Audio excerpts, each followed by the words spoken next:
to the creative chaos of my studio, where I create goddess icon spirit banners. I'm going to show you the process that I go through to create a banner. Today, on my painting table, is an image from Southeast Asia, a dancing Apsara.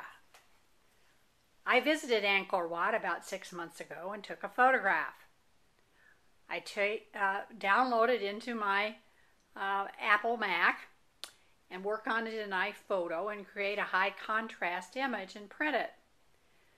Next, I make a drawing of the image of this gorgeous dancing Apsara. After I finish the drawing, I scan the image in again and reduce it so that I can create a pattern on an 8.5 by 11 sheet of paper for a banner. I always pay attention to the pattern making and environments of the culture I'm making a banner from and visiting. And here is the background drawing for the banner from Angkor Wat. It's one of the niches that the Apsaras dance in there at this magnificent temple complex. After I've done the drawing, then I create a colored drawing.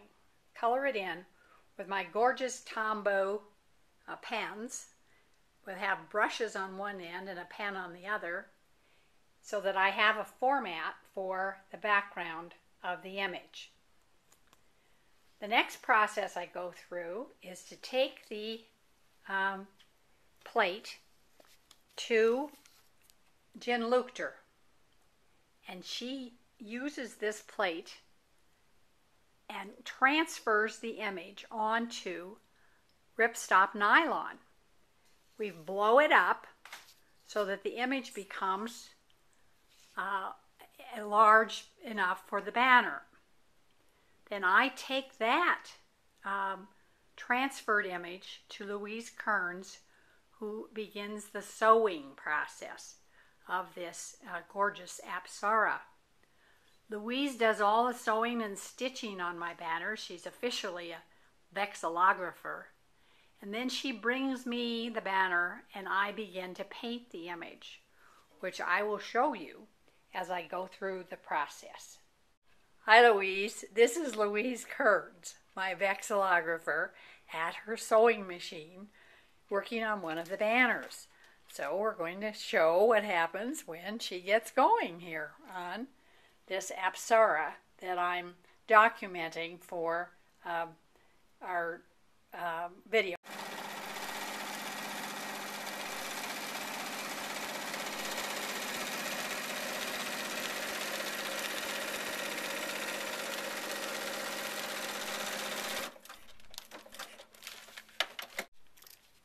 Louise cuts away the layers after she's sewn them, and that's what she's doing on the banner right now.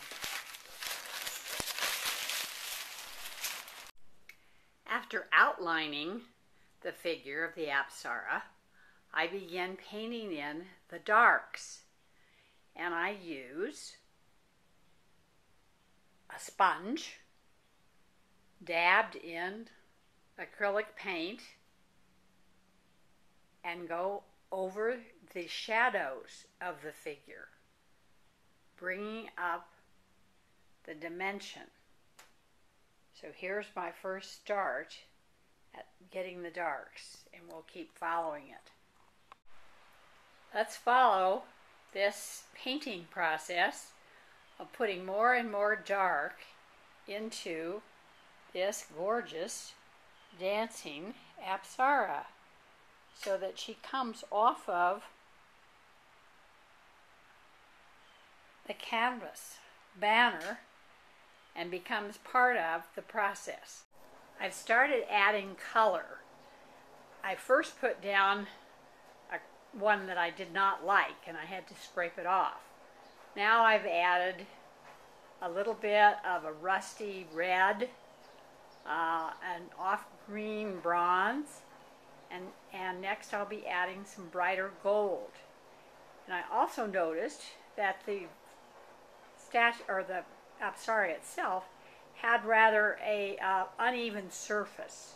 So by making dot patterns on the banner, I'm creating an uneven surface with what I'm doing. Let's look at the surface up closer as I hold the video camera up closer, and you can see the individual dots a little bit better.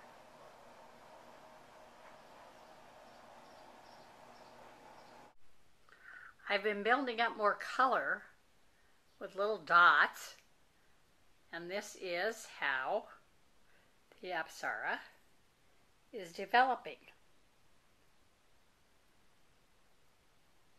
She is beginning to pop off the surface. After several months of painting, the Apsara hangs in my studio.